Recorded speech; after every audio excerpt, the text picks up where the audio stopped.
Bharatiya Janata party के राष्ट्रीय अध्यक्ष जी, मंच पर विराजमान पार्टी के सभी वरिष्ठ नेतागण और मीडिया के सब साथियों, सबसे पहले तो हमारे पूर्व के वक्ताओं ने जो बातें रखी है उस सब के नीचे मैं अपना सिग्नेचर कर देता हूं।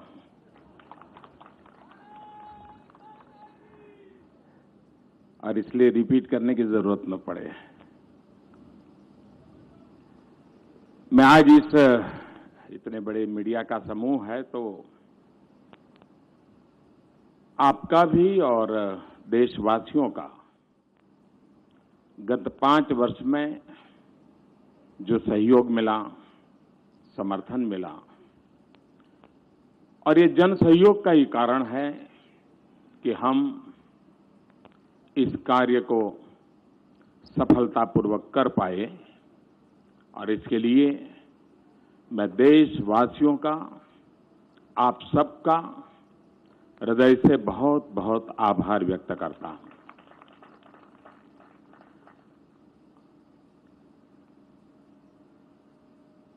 सामान्य रीते ये स्वाभाविक है कि चुनाव के पहले हर राजनीतिक दल अपनी बात लेकर के आती है, लेकिन राजनाथ जी के नेतृत्व में हमारे अध्यक्ष जी ने जो कमेटी बनाई थी उसने पिछले 2-3 महीने लगातार मेहनत की और एक प्रकार से जन के मन की बात, उनकी आशा, अपेक्षा, आकांक्षाओं को सुनना, समझना और एक डॉक्यूमेंट में भले सब कुछ ना आ जाए लेकिन उसकी मूलभूत बातों को पकड़ करके आगे चलने का ये जो मेहनत की है इस टीम ने, मैं इस टीम को हृदय से बहुत बहुत बधाई देता हूं। शायद हिंदुस्तान में पहली बार इतनी बड़ी मात्रा में सरकार किन बातों को लेकर के आगे काम करे, जनता को इतनी बड़ी मात्रा में विचार विमर्श हुआ है, ये हिंदुस्तान के इतिहास में पहली बार हुआ है। और ये लोकतंत्र का ट्रू स्पिरिट है और उसको हमने आगे बढ़ाने का प्रयास किया है। आपने देखा होगा कि मैनिफेस्टो में 3 प्रमुख बातों का उल्लेख किया गया है।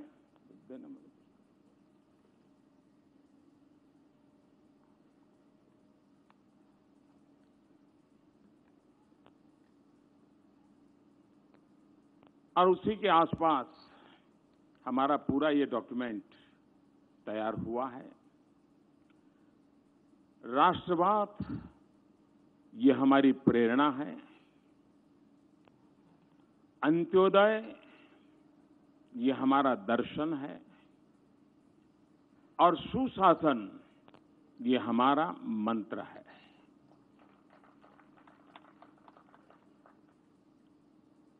इस पूरी रचना जो है उसमें एक आमतौर पर ये मैनिफेस्टो 2024 के लिए है, लेकिन देश की जनता हमारा हिसाब ढंग से मांग सके, इसलिए पहली बार हमने साहस किया है कि इंटरिम भी हमारा हिसाब लिया जाए।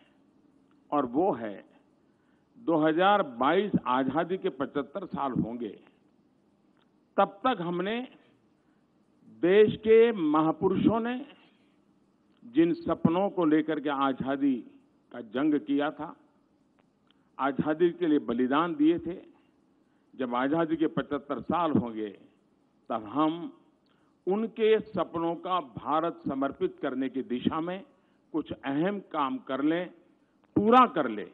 इस उद्देश्य से 75 वर्ष 75 लक्ष्य ये हमने तय किए हैं। 75 निश्चित कदम हमने तय किए हैं। ये अपने आप में टाइम बाउंड, वेल डिफाइंड शायद ही कोई घोषणा पत्र में या संकल्प पत्र में आप पहली बार देख पाते होंगे। उसी साथ साथ हम जब इस मैनिफेस्टो को लेकर के आए हैं तो साफ है हमारे मन में, वन मिशन वन डायरेक्शन। हम देश को समृद्ध बनाने के लिए, सामान्य मानवीय के सशक्तिकरण को लेकर के, जन भागीदारी को बढ़ाते हुए, लोकतांत्रिक मूल्यों को महात्म्य देते हुए, और सरकार की सबसे बड़ी कसौटी ये नहीं होती है कि आपने क्या किया, सरकार की सबसे बड़ी कसौटी है भाषा की विविधता है, जीवन स्तर की भी विविधता है, शिक्षा में भी विविधता है, जीवन शैली में भी विशेषता है। और इसलिए एक ही डंडे से सबको हाँका नहीं जा सकता, और इसलिए विकास को हमने मल्टी लेयर बनाने की दिशा में, इसमें हमने समाहित करने की पूरी कोशिश की है। गांव हो, शहर हो, अगड़ा हो, पिछड़ा हो, दलित हो, पीड़ित हो, शोषित हो, वंचित हो, आदिवासी हो, पुरुष हो, महिला हो, नौजवान हो, सीनियर सिटीजन हो, हर एक को एक प्रकार से मल्टी लेयर हमने इसकी सबको एड्रेस करने की कोशिश की है। दूसरा हमने प्रयास किया है मल्टी डायमेंशनल। जैसी जहां आवश्यकता उस प्रकार से हम आगे बढ़ना चाहते हैं। एक ही खांचे में, एक ही सांचे में, एक ही ढांचे में चीजों को समाहित करके हम परिणाम नहीं ला सकते हैं। राजनीति चल सकती है, लेकिन देश नीति चलाने के लिए, देश को आगे बढ़ाने के लिए हमने मल्टी डायमेंशनल लेवल पे काम करना होता है। उसको हमने इसमें लेने का पूरा प्रयास किया है। अब जैसे उदाहरण के लिए, आने वाले दिनों में भारत के सामने जो कुछ कठिनाइयां नजर आ रही है, जैसे पानी, खास करके मैं आज जब तमिलनाडु की गहराई में जाता हूं तो ध्यान में आता है कि आने वाले दिन कितने संकट वाले जा सकते हैं। राजस्थान, गुजरात जैसे प्रदेश सदियों से पानी के अभाव में जिए हैं, उन्होंने अपने रास्ते खोजे हैं, लेकिन आज भी देश के कई प्रदेश हैं, उनके लिए भारत सरकार ने गंभीरता से सोच करके समस्याओं का समाधान करना होगा और एक लंबी योजना से करना होगा। और इसलिए हमने सोचा है कि देश में पहली बार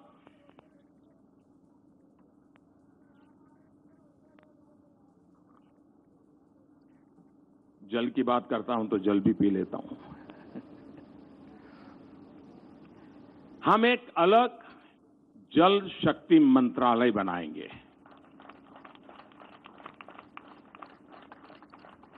हमने इस बजट में मछुआरों के लिए, और कोस्टल एरिया में ही मछुआरे भाई बहन ऐसा नहीं है, हमारे देश की नदी तट की संस्कृति में मछुआरे एक बहुत बड़ी इकोनॉमिकल एक्टिविटी का माध्यम रहे हैं। और इसलिए हमने इस बजट में मछुआरों के लिए एक अलग मंत्रालय की बात बजट में कही थी। हम आने वाले दिनों में जल शक्ति एक अलग मंत्रालय बनाएंगे। नदियों का ऑप्टिमम यूटिलाइजेशन, पानी का कैसे हो। कोई हैंडपंप लगाए और चुनाव जीत जाते थे, वो एक जमाना था। लेकिन अब माताओं बहनों को पानी की दिक्कत से मुक्त करके नल से जल कैसे पहुंचाए, इस पर हम काम करना चाहते हैं। हम पानी के संबंध में एक स्पेशल टास्क फोर्स, एक मिशन मोड में रचना करके उसका हम एक बहुत बड़ा बल देकर के काम करना चाहते हैं। और खास करके मैं तो तमिलनाडु के लोगों से मिला था, ये विचार हमारे मन में कई छोटे छोटे इलाकों से, दूर सुदूर लोगों ने हमें जो मन की बात भेजी, इसमें आया है, और उसको लेकर के हमने इसका महात्म्य समझा है और उसको हम आगे ले जाना चाहते हैं। हम लोगों ने 2014 से 2019 हमारे सारे कामों को देखेंगे। ये बात सही है कि कोई भी सरकार होती है बहुत लोगों को बुरा लगता है क्योंकि उससे कुछ लोगों के जो मूल एजेंडा है उसको तकलीफ होती है।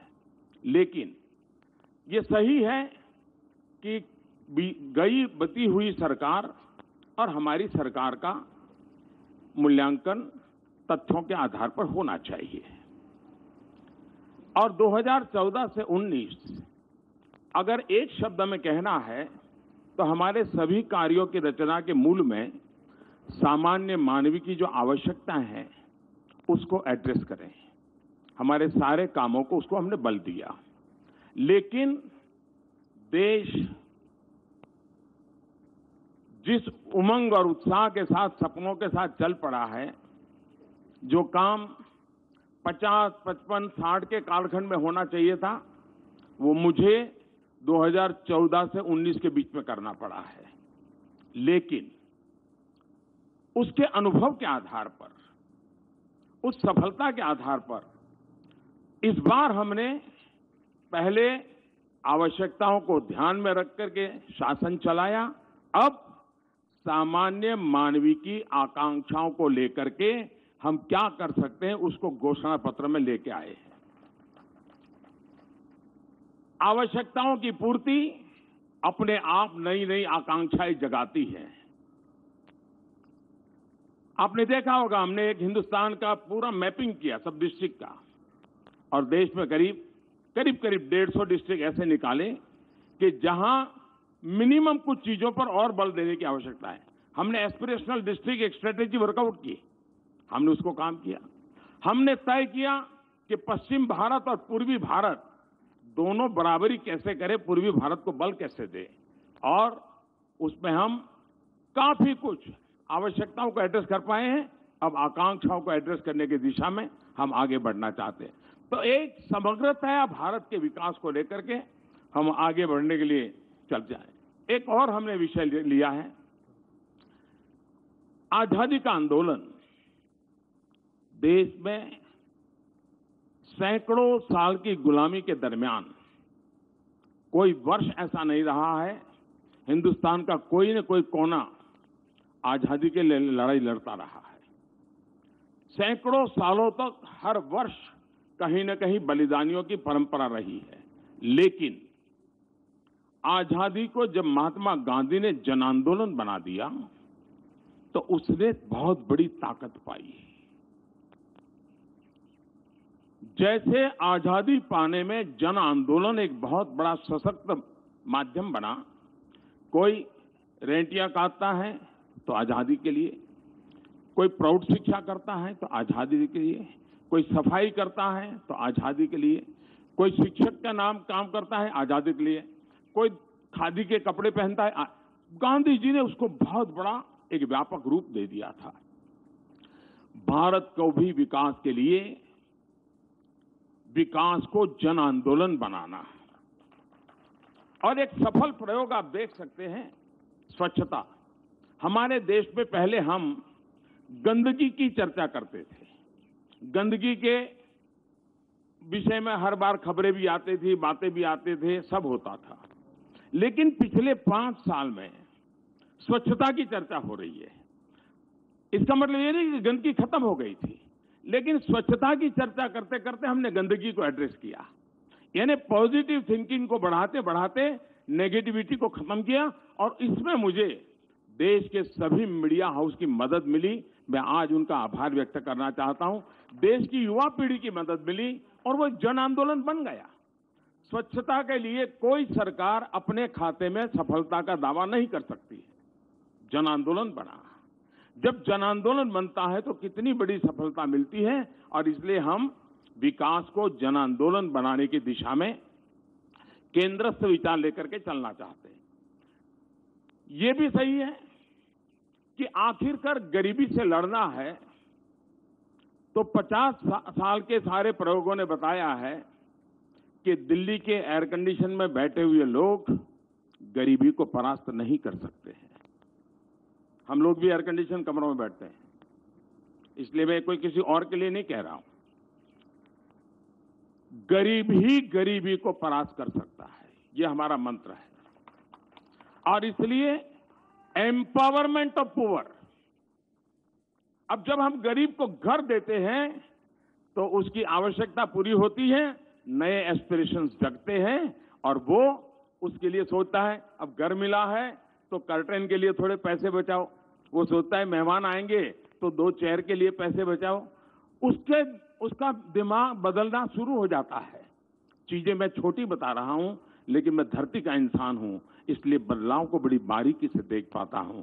और इसलिए empowerment of citizen and particularly empowerment of poor, इसके लिए हमने बल दिया है। दूसरा, हमारे देश में एक सोच बनाई दी गई कि भाई जनता को कुछ भी दो कम पड़ता है, जनता को कुछ भी दो कम पड़ता है। ये मैं समझता हूं कि देशवासियों का अपमान है। हमारा देश ऐसा नहीं है जी। एक बार लाल किले से मैंने कहा था कि जो संभव हो अपनी गैस सब्सिडी क्यों नहीं छोड़ते हैं, और मेरा देश गर्व के साथ कह सकता है 1.25 करोड़ से ज्यादा परिवारों ने गैस सब्सिडी छोड़ दी। हमने रेलवे के रिजर्वेशन के फॉर्म में लिखा था कि आप सीनियर सिटीजन हैं, आप रेलवे यात्रा में कुछ भी पाने के हकदार हैं, सब्सिडी पाने के हकदार हैं, लेकिन अगर आपकी आर्थिक स्थिति ऐसी है कि जरूरत नहीं है तो आप इसको छोड़ सके तो अच्छा होगा। छोटा सा वाक्य उस रिजर्वेशन फॉर्म में लिखा है। आप हैरान हो जाएंगे, मेरे देश के 50 लाख से ज्यादा सीनियर सिटीजन ने सब्सिडी लेने से मना कर दिया और पूरी टिकट से ट्रैवलिंग किया। देश के अंदर ये जो ताकत है, हम उसको एड्रेस करना चाहते हैं, हम इसको बल देना चाहते हैं, हम नागरिक पे भरोसा करना चाहते हैं। हम नागरिक के ये जो, क्योंकि हम ही देश बड़ा बनाना चाहते नहीं है, हिंदुस्तान के 130 करोड़ लोग भी देश को बड़ा बनाना चाहते हैं। और इसलिए हमने हमारी सारी योजनाओं में नागरिकों की शक्ति है, उस शक्ति को हमारे विकास का आधार मानने का ये इस पत्र में हमारे कार्यक्रमों की रचना के केंद्र बिंदु में दिखेगा। हमारे देश में भ्रष्टाचार की चर्चा बहुत हुई है। शासकीय व्यवस्था में भ्रष्टाचार को कंट्रोल करने में हमने बहुत सफलता पाई है। Good governance, easy governance, transparent governance, accountable governance, responsible governance, इन सारी बातों को बल देते हुए शासन व्यवस्था में हमने कई रिफॉर्म्स किए हैं। हमने कई अधिकार बहुत नीचे तक हमने दे दिए हैं ताकि अकाउंटेबिलिटी बढ़ रही है। लेकिन टेक्नोलॉजी ने बहुत बड़ी मदद की है ट्रांसपेरेंसी में। चाहे जनधन, आधार, मोबाइल वाला हमारा जैम योजना हो या ई मार्केटिंग का हमारा प्रयास हो, बहुत बड़ा सफलता मिली है। इस चीजों को हम नीचे तक परकोलेट करना चाहते हैं और उसको हम आगे बढ़ाना चाहते हैं। किसान के लिए पेंशन की बात हो, खेत मजदूर के लिए पेंशन, इस एक बहुत बड़े कदम की ओर हम आगे बढ़ रहे हैं ताकि वो एक एश्योर्ड जिंदगी जीने के लिए, अपने परिवार के साथ काम करने के लिए सफलता से आगे बढ़ेगा। ऐसे अनेक विषयों की चर्चा आज यहां पर हमारे साथियों ने की है, लेकिन मैंने पहले ही कहा, सभी क्षेत्रों में जब हम बात कर रहे हैं तब ये हमारा संकल्प पत्र, ये सुशासन पत्र भी है, ये हमारा संकल्प पत्र राष्ट्र की सुरक्षा का पत्र भी है, ये हमारा संकल्प पत्र राष्ट्र की समृद्धि का भी पत्र है। इन सारी बातों के साथ आपको याद होगा कि हम 90 के दशक में बार बार सुनते थे 21वीं सदी आ रही है, 21वीं सदी आ रही है, लेकिन देश को उसके लिए तैयार करने में हमने मौका गंवा दिया। 21वीं सदी एक नारा बन गया, चुनाव में बोला जाता था, चर्चा होती थी। 21वीं सदी में तो हम 2 दशक तो पार करने की पहुंच गए हैं। 2022 आजादी के 75 साल है और कुछ ऐसे ऐतिहासिक पल होते हैं जो प्रेरणा के लिए बहुत बड़ी ताकत रखते हैं। अगर गांधी 150 तो अपने आप में स्वच्छता के लिए एक प्रेरणा का कारण बन सकते हैं। आजादी के 75 साल प्रेरणा का कारण बन सकते हैं। अब हम सुनते हैं कि 21वीं सदी एशिया की सदी है।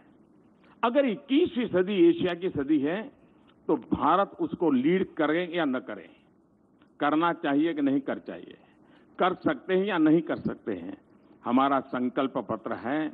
हम संकल्प के साथ चलते हैं कि जब हिंदुस्तान की आजादी के 100 साल होंगे, 2047 आजादी के 100 साल हो, तब देश डेवलपिंग कंट्री से डेवलप कंट्री की ऊंचाई को कैसे पार करे। और ऐसी बहुत सी बातें हैं, बहुत सी बातें कह सकते हैं हम, लेकिन मैं 2047 की ओर नहीं ले जा रहा हूं आपको, लेकिन 2047 का जो मजबूत फाउंडेशन है 2019 से 24 में रखना होगा। 2019 के 24 के मजबूत फाउंडेशन के आधार पर ही 2047 आजादी के 100 साल देश और वो हिंदुस्तान के हर नागरिक का सपना बने, एक मास मूवमेंट बने। हमें देश को वहां ले जाना है और एक बार ये हम मिजाज पैदा कर देते हैं। हमने घोषणा पत्र में, संकल्प पत्र में इस बात का इशारा किया है, विस्तार नहीं किया है, लेकिन हमने जो विस्तार किया है वो इन 5 सालों के लिए किया है। और उसमें हमने 2022 आजादी के 75 साल को देश के सामने हमने अपने आप को कटघरे में खड़े कर करके अकाउंटेबिलिटी के लिए प्रस्तुत किया है। ये अपने आप में एक बहुत बड़ा हमारा निर्णय है और हमने किया है। देश भ्रष्टाचार को सहने को तैयार नहीं है। कानून नियमों की व्यवस्थाएं हो, हमारा अप्रोच हो, और हम ईमानदारी को बल देते हुए, ईमानदारी की प्रतिष्ठा को बढ़ाते हुए भ्रष्टाचार से मुक्ति की दिशा में जाना चाहते हैं। हमने देखा होगा कि 19वीं शताब्दी में हमारे देश में जो सामाजिक बुराइयां आई थी, बहुत बड़ी मात्रा में बुराइयों ने समाज को जकड़ लिया था। उस समय के नेतृत्व ने, एक तरफ आजादी का जंग चल रहा था, लेकिन 19वीं शताब्दी में ज्यादातर सामाजिक सुधार के अभियान हुए। बड़ी हिम्मत के साथ हमारे देश के अनेक महापुरुष निकले और उन्होंने किया। आज समय की मांग है कि हमारी खास करके राजनीतिक व्यवस्था में, शासकीय व्यवस्था में जो बुराइयां घर कर गई है, 19वीं शताब्दी में सामाजिक बुराइयों के खिलाफ जिस प्रकार से एक जन चेतना का आंदोलन चला, आने वाले दिनों में इन एक निश्चित फ्रेमवर्क की व्यवस्थाओं के भीतर इस प्रकार की जो बुराइयां घुस गई हैं, उसके खिलाफ कदम भी लेने हैं, नीतियां भी बनानी है, निर्णय भी करने हैं, लेकिन जन सामान्य का दबाव भी बढ़ाना है, एक जन आंदोलन भी करना है, सुधार के संकल्प की ओर जाना है। और उस दिशा में भी एक सकारात्मक विचारों को लेकर के हम देश को आगे ले जाने की दिशा प्रयास करते हैं। गांव, गरीब, किसान हमारे इस केंद्र में है।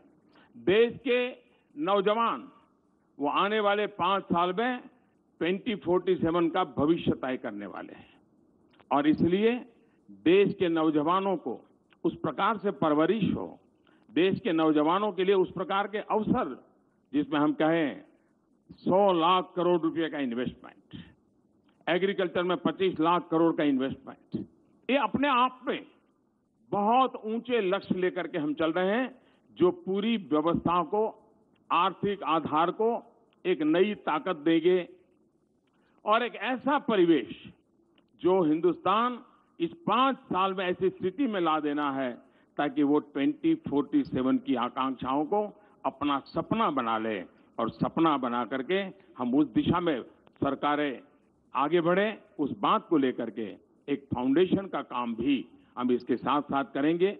आकांक्षाओं को पूर्ण करने का सपना लेकर के हम आगे बढ़ रहे हैं। मैं फिर एक बार इस संकल्प पत्र की रचना में जिस टीम ने काम किया है उनका अभिनंदन करता हूं।